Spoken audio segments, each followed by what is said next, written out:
한 소년이 있었습니다. 그가 2살 때 아버지는 집을 나갔고 어머니는 정유 공장에서 일을 해야 했습니다. 어머니가 아침 일찍 출근하면 누나와 그는 꿰맨 옷을 입고 걸어서 학교에 갔습니다. 그는 음식을 먹으며 외로움을 달랬고 특히 설탕이 든 것은 무엇이든 먹었습니다. 결국 학교에서 가장 뚱뚱한 아이가 되었고 놀이터에 나가면 괴롭힘을 받기 일쑤였습니다. 괴롭힘을 당할 땐 2가지 방법이 있습니다. 맞서 싸우거나 바닥에 엎드려 죽은 척하거나. 그는 후자를 택했고 그 선택은 대체로 효과가 있었다고 합니다. 그가 아무것도 하지 않으면 아무도 그를 건드리지 않았습니다. 그 덕에 그는 무기력하게 사는 법을 배웠습니다. 그리고 자신이 아무것도 할 수 없다고 진심으로 믿었습니다. 그는 20대 중반이 돼서야 더 이상 이렇게 살아서는 안 되겠다고 생각했고 그 후 15년간 패배자의 삶에서 벗어나기 위해 노력했습니다. 그의 이름은 도널드 밀러입니다. 현재 그는 3,000개의 기업을 바꾼 비즈니스 컨설턴트이자 작가로 활동하고 있습니다. 오늘은 밀러가 쓴 책, 되는 사람을 통해 어떻게 하면 인생에서 패배자가 아닌 승리자로 살 수 있는지에 대해 알아보려 합니다. 좋든 싫든 우리의 삶은 한 편의 영화와 같습니다. 시작이 있고 중간이 있고 끝이 있습니다. 아무리 긴 영화라 할지라도 결국은 끝이 납니다. 그렇다면 누가 우리 삶의 스토리를 쓸까요? 스토리의 저자는 바로 여러분 자신입니다. 여러분이 스토리를 쓰기 때문에 그 스토리를 의미 있게 만들어야 할 책임도 여러분에게 있습니다. 한 가지 좋은 소식이 있습니다. 여러분 스스로가 삶의 주인공이기 때문에 의지만 있다면 늘어지는 스토리에서 흥미진진한 스토리로 바꿀 수 있다는 사실입니다. 지금까지 여러분이 만들어온 스토리가 최악이었다 할지라도 이제부터 스토리를 수정하고 편집하면 됩니다. 이 책의 저자 역시 20년이 넘도록 패배자의 스토리로 살았지만 지금은 히어로의 스토리로 살아가고 있습니다. 모든 스토리에는 4가지 캐릭터가 등장합니다. 인복도 운도 없는 빌런, 무기력한 패배자, 어떤 목표든 이루고야 마는 히어로, 히어로를 돕는 조력자입니다. 많은 사람이 빌런, 즉 악당이라는 캐릭터가 자신인 것처럼 여기며 살아갑니다. 빌런은 질투심과 열등감이 많아 주변 사람들에게 못되게 굽니다. 인생이 잘 풀리지 않는다며 환경과 사회 탓을 합니다. 남들이 좋다고 하는 게 있으면 그것에 대해 부정적인 의견을 내놓습니다. 빌런은 다른 사람을 깎아내리려고 했습니다. 자기 자신이 너무 작게 느껴지기에 다른 사람들을 더 작게 만들고 싶어서입니다. 빌런은 겉모습만 보고 상대방을 업신여기며 충고와 조언을 건네는 사람들을 무시합니다. 패배자는 무기력에 빠져 멈춰버린 사람입니다. 자신의 삶 자체를 싫어하고 다른 사람들부터 인정도 받지 못합니다. 인간관계도 원만하지 않고 언제나 불만이 가득하죠. 삶이 무의미하다고 생각하고 도전을 포기합니다. 그들은 성공도, 친밀한 관계도, 모범적인 부모가 되는 것도 모두 운명에 맡깁니다. 누구나 일생에 한 번은 절망적인 시기를 경험합니다. 어떤 사람은 그 시기를 이겨내고 어떤 사람은 계속해서 패배자 캐릭터로 살아갑니다. 대부분은 2가지 경우가 뒤섞인 삶을 살아가죠. 여러분이 히어로를 선택한다면 삶의 스토리는 극적으로 전개됩니다. 히어로는 목표가 있고 그것을 이루기 위해 도전에 맞섭니다. 여러분이 히어로 에너지를 발산할 때 경험하는 첫 번째 변화는 자신의 삶이 운명의 손에 달리지 않았다는 사실을 깨닫는 데 있습니다. 히어로는 용기를 내어 환경을 바꿉니다.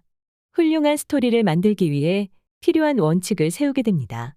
히어로를 돕는 조력자도 있습니다. 히어로 혼자 힘으로는 절대 승리할 수 없지요. 조력자는 뛰어난 공감 능력과 확신을 가진 캐릭터입니다. 흔히 조력자는 스토리의 주인공은 아닙니다.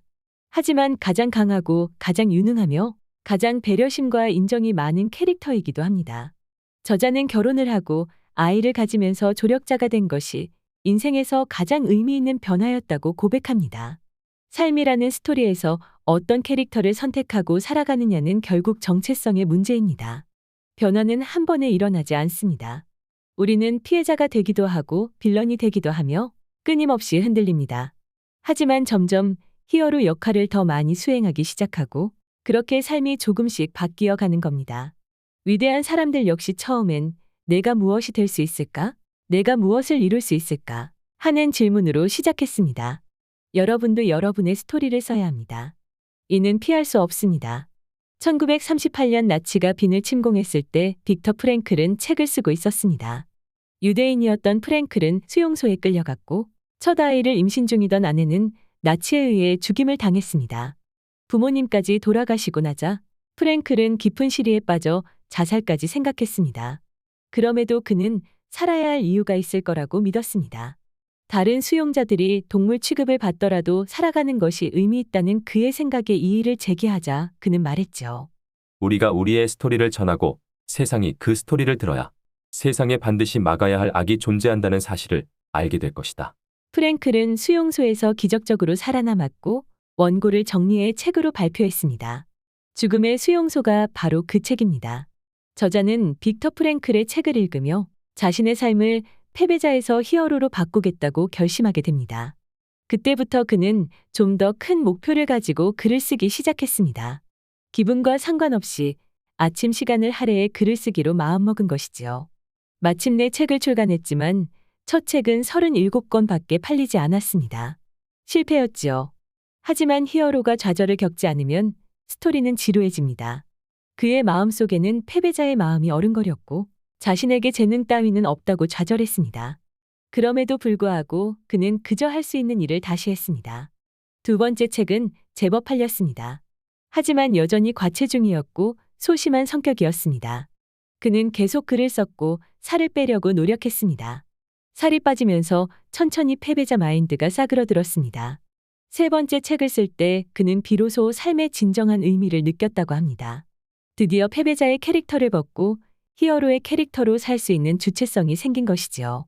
그렇다면 어떻게 해야 히어로의 삶을 살아갈 수 있을까요? 그는 세 가지를 제안합니다. 첫째, 일을 만들거나 행동하라. 둘째, 마음을 사로잡고 내면의 자아를 일깨워줄 일을 하거나 그런 사람을 만나라. 셋째, 살면서 겪게 될 피할 수 없는 도전과 시련에 긍정적인 태도를 가져라. 현실과 영화가 다른 점은 우리 인생에서는 스토리가 여러 개 존재한다는 것입니다. 저자는 말합니다. 하나의 스토리가 끝나면 새로운 스토리를 시작해야 했다. 우리에게 성장 과정은 하나의 흥미로운 이야기이다. 고등학교를 지나 대학, 취업, 결혼, 출산, 육아 그리고 사망까지 어느 순간부터 삶은 우리에게 더 이상 미리 써놓은 대본을 건네지 않는다. 그렇게 엔딩 크레딧이 오른다. 스토리를 직접 만들어야 이야기의 견인력이 생긴다는 사실을 알지 못한다. 어느 순간 우리는 운명이 만들어가는 지루하기 짝이 없는 스토리를 집어던지고 스스로 보조 바퀴를 떼고서 자신의 스토리를 써가야 한다. 하나의 스토리를 완성시켰다면 다시 또 다른 스토리를 시작해야 합니다. 삶의 견인력이 생기려면 하고 싶은 게 적어도 하나는 있어야 합니다. 구체적으로 하고 싶은 게 있어야 침대에서 몸을 일으켜 행동할 수 있습니다.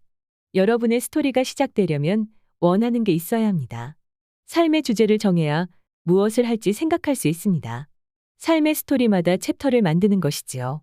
주제가 없다면 여러분의 삶은 수많은 장면, 등장인물, 반전들로 인해 스토리가 엉망이 될 것입니다. 삶의 주제를 정하면 영화에 담을 장면을 걸러내는 데 도움이 됩니다. 하루를 계획하고, 한 달을 계획하고, 1년을 계획하고, 5년을 계획한다면 여러분은 지루하다고 느끼는 삶에서 빠져나올 수 있습니다. 저자는 말합니다. 허무주의자들은 삶이 의미 없다고 믿기 때문에 변화의 필요성을 느끼지 못한다. 그들에게 삶은 무료하다. 비전도 없다. 스스로 통제할 수 있는 내적인 힘도 없으며 자신의 행위 주체성을 받아들이지도 않는다. 삶은 그냥 삶이다. 허무주의와 마음을 어지럽히는 운명론은 행동하지 않기 때문에 일어나는 일종의 사치다. 외과 의사가 심장 이식 수술을 하면서 허무주의에 빠지진 않는다. 생명을 구하느라 정신이 없어서 삶의 의미를 곰곰이 따져볼 겨를도 없고 너무 바빠서 의미를 경험하는 게 왜 좋은지 따져볼 시간도 없다. 여기서 핵심은 행동이다. 의미 있는 일을 하자. 미션을 정하고 쓸데없는 것들을 버리고 삶의 스토리에 뭔가를 써보자. 여러분은 지금 어떤 캐릭터로 살고 계신가요? 인복도 운도 없는 빌런? 무기력한 패배자? 어떤 목표든 이루고야 마는 히어로? 히어로를 돕는 조력자? 여러분은 앞으로 어떤 캐릭터로 살고 싶으신가요? 오늘 한 권의 책은 되는 사람이었습니다. 구독하시면 좋은 책을 추천받으실 수 있습니다. 작가 이하림입니다. 감사합니다.